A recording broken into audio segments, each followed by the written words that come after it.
IHSG ini mengalami penguatan menyamakan juga untuk sesi pertama sama-sama dalam zona hijau. Sementara kalau kemarin kita lihat pembukaan setelah libur Waisak ini memerah, ini kira-kira apa sebetulnya sentimennya Susi? Ya, sebenarnya kan kalau hari Senin kita lihat IHSG cukup lumayan dalam ya, karena itu memang terdorong dari beberapa bursa Asia yang nggak libur seperti kita itu memang merah, jadi memang sentimennya masih ada aksi taking profit nih setelah libur panjang. Nah, kemudian hari ini justru menguat cukup signifikan ya di 1,08%. Jadi kalau kita perhatikan memang hari ini banyak sektor yang menguat ya. Salah satunya kalau kita perhatikan di sini justru ada infrastruktur, kemudian ada basic industri dan juga saham teknologi hingga perbankan nih. Kalau kita perhatikan nih, Ryan di infrastruktur ini saham Wika nih hari ini naiknya paling kenceng nih ya. Saham-saham konstruksi BUMN hari ini kompak menguat, ada Adikarya, ada Wika, kemudian juga kalau kita lihat ada PTPP. Nah, ini sekarang sudah mulai bangkit lagi saham-saham BUMN, karena kalau kita perhatikan kan saham-saham konstruksi BUMN sebagian sudah ada yang rilis kinerjanya di kuartal 1 2024. Contohnya itu ada Adikarya sama PTPP, di mana labanya itu cukup meningkat signifikan di kuartal 1. Nah, ini sehingga mendorong para aksi pelaku pasar ini sudah mulai mengapresiasi saham-saham dari konstruksi BUMN. Tapi khusus untuk Wijaya Karya atau Wika, kalau kita perhatikan tuh kemarin dia ada bikin namanya platform baru, itu namanya WISE, yaitu Wika Integrate Smart Procurement. Jadi ini adalah salah satu aplikasi di mana nanti untuk menunjang perseroan juga. Jadi nanti bisa memilih nih kira-kira proyek-proyek mana aja sih yang bisa dilakukan efisiensi pada beban-bebannya. Jadi ini nantinya bisa mendorong dari peningkatan pendapatan perseroan. Baik Susi, melihat beberapa sektor yang terapresiasi ini sendiri memang tak lepas juga sebetulnya pada saat bulan Mei ini ada aksi bagi-bagi dividen. Di sisi lain juga sebenarnya ada ketakutan juga akan terkoreksi jika memang semakin terdorong untuk aksi taking profitnya. Dan berbicara mengenai tadi salah satu yang kita bahas ini adalah konstruksi BUMN yang ternyata akhirnya melesat jauh ya, di luar ekspektasi bisa dikatakan seperti itu. Tapi untuk proyeksi ke depannya sebetulnya seperti apa nih? Mungkin sebagai pertimbangan bagi para pelaku pasar. Ya, sebenarnya kalau kita ngomong konstruksi ya, sebenarnya saham-saham konstruksi itu karena sudah banyak yang murah ya kalau kita perhatikan. Tapi ini murah atau murahan ya, kita harus perhatikan juga. Karena kan sebenarnya saham-saham konstruksi BUMN kan beberapa emiten atau perusahaan ini kan mendapatkan kontrak dari kerjasama IKN ya. Nah, kita tinggal tunggu saja apakah kerjasama ini nantinya bisa diselesaikan dengan baik, itu salah satu poinnya. Dan selain itu apakah bisa mendapatkan kontrak-kontrak di luar dari proyek-proyek pemerintahan di luar IKN. Karena ini kan harapannya kan proyeknya ini bisa berlanjut terus ya. Kita nggak bisa hanya mengharapkan dari proyek IKN aja gitu ya. Karena kan IKN ini kan bukan hanya dari konstruksi BUMN aja yang pegang, tapi swasta juga ada yang pegang. Nah, berarti kan ini harus ada perebutan proyek ya. Nah, ini harapannya juga nantinya di mana untuk sektor-sektor konstruksi BUMN yang di mana sebelumnya sudah mencetak kerugian bisa mencetakkan laba dengan didorong dari proyek-proyek IKN dan juga proyek-proyek di luar IKN. Sementara itu nih ada yang baru saja mencengangkan sebetulnya ketika Presiden Joko Widodo akhirnya mengumumkan untuk Tapera. Oh ya. Dan kita berbicara ngomongin konstruksi. Bagaimana pandangan Anda? Ya, sebenarnya kan Tapera ini adalah baru ya. Jadi mana nantinya akan dipotong dari gaji-gaji para karyawan swasta dan juga para karyawan BUMN. Yang dimana ini nantinya Tapera itu sebenarnya didorong untuk kita tuh bisa punya rumah gitu loh istilahnya ya, punya properti gitu. Iya, karena kan sekarang istilahnya harga properti kan sudah lumayan mahal banget ya gitu ya, apalagi terutama untuk Gen Z, milenial tuh kayaknya untuk nabung beli rumah itu kan susah banget. Nah, ini adalah salah satu program pemerintah yang dimana sebenarnya untuk mendorong pelaku Gen Z atau milenial ataupun siapapun yang memiliki gaji gitu ya, itu nanti dipotong. Nah, ini nanti bisa untuk mengurangi beban dari para masyarakat yang memiliki salary atau gaji dengan dari program Tapera ini. Cuma kan ini kan memang belum berjalan ya, baru nanti akan berjalan. Nah, harapannya nanti kita bisa lihat saja apakah kira-kira program ini bisa berhasil nih untuk membantu para Gen Z dan milenial terutama untuk memiliki rumah pertamanya nantinya. Karena ini hanya berlaku untuk rumah pertama ya. Menegaskan kembali berarti sebetulnya ini kayak berdampakkah untuk sektor properti ini karena memang kan berlaku hingga 2027 mendatang. Belum lagi kalau kita lihat sebetulnya kan SHPR ini kan masih terbilang naik. Bagaimana pandangan Anda, Susi? Ya, kita perlihat memang waktu penjualan properti ya, itu kemarin indeks harga properti itu kemarin itu menaik sekitar untuk penjualan propertinya tuh naik sekitar 30% dari sebelumnya kuartal 4 2023 itu hanya 3% aja loh Ryan.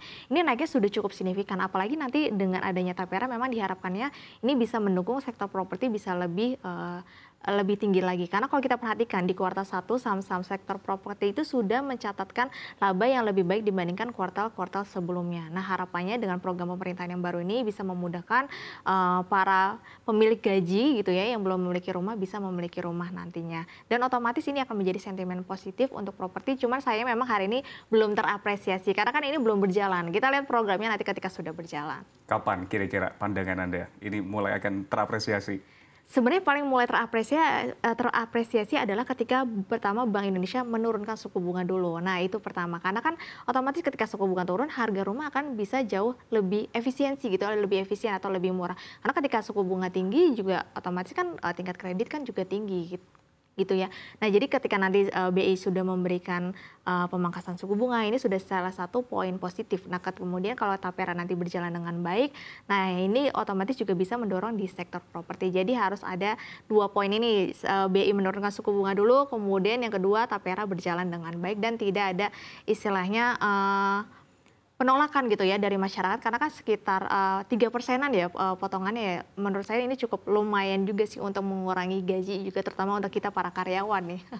Gitu. Lalu terkait dengan pergerakan IHSG sendiri ini kan salah satunya yang baru saja diumumkan tadi adalah LPS untuk suku bunga penjaminan ini akhirnya ditahan. Bagaimana pandangan Anda?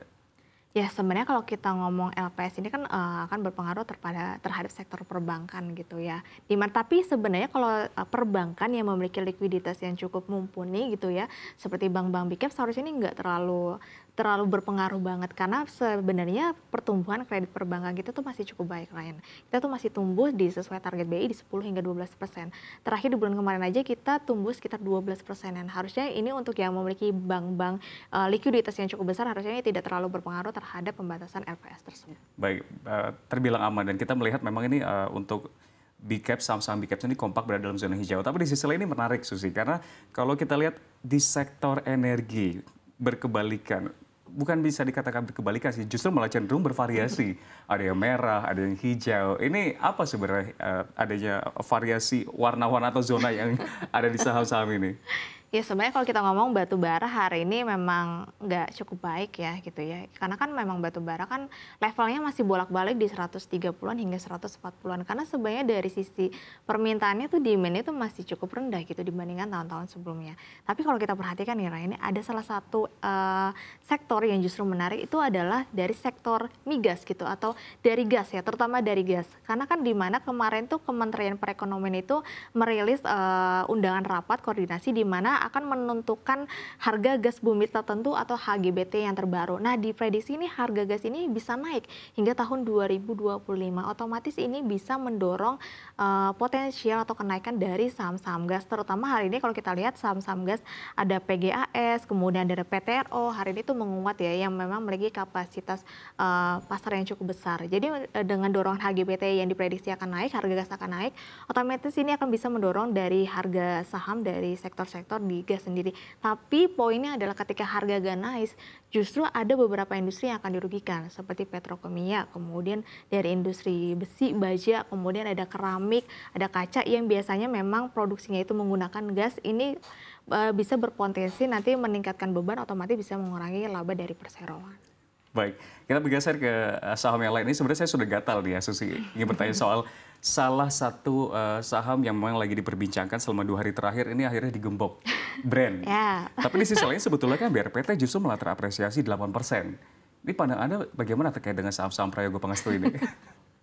Ya sejujurnya ya kalau kita melihat Brand ini memang luar biasa ya. Tidak ada yang bisa menyangka ternyata bisa menyentuh level di atas 10.000. Sekarang sudah 11.000 ya. Kalau kita perhatikan yang pertama memang kenapa sih para pelaku pasar ini mengapresiasi saham Brand sendiri. Yang pertama bukan hanya karena kepemilikan dari Pak Prayogo Pangestu. Kalau kita perhatikan di kuartal 1, kinerja Brand itu meningkat loh. Jadi bukan hanya dari sentimen-sentimen dari pasar saja, tapi memang terbukti dari sisi kinerja itu meningkat. Kalau kita cek labanya itu meningkat dari 438 miliar menjadi 458 miliar. Jadi salah satunya memang didorong dari kinerja yang cukup baik atau meningkat. Nah, ini salah satunya yang membuat para pelaku pasar ini mulai kembali nih mengoleksi saham Brand. Nah, ini salah satu memang pendorong kenaikan dari harga saham Brand. Yang bertanya mengenai tanggapan Anda terhadap rupiah. Di sisi lain kalau IHSG menghijau, tapi rupiah ini justru malah terbilang ambles atau malah terkoreksi.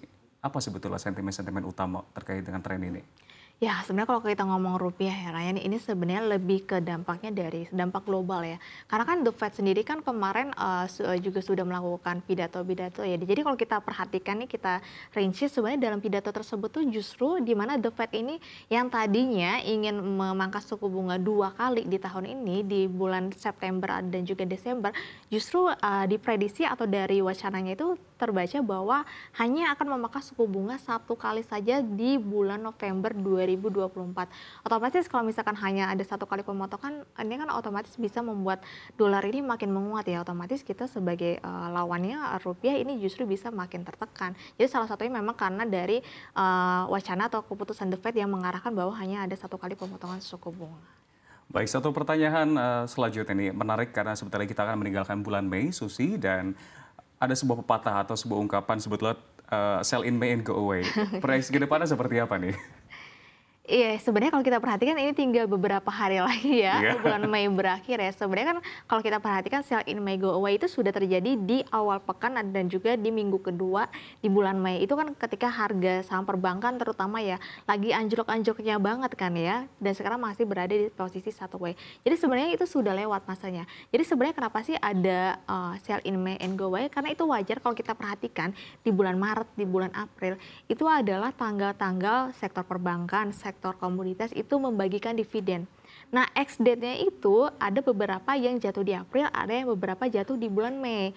Jadi sebenarnya wajar ketika setelah ex date, para pelaku pasar itu yang sudah dapat capital gain, yang sudah dapat dividen itu justru mengambil keuntungan.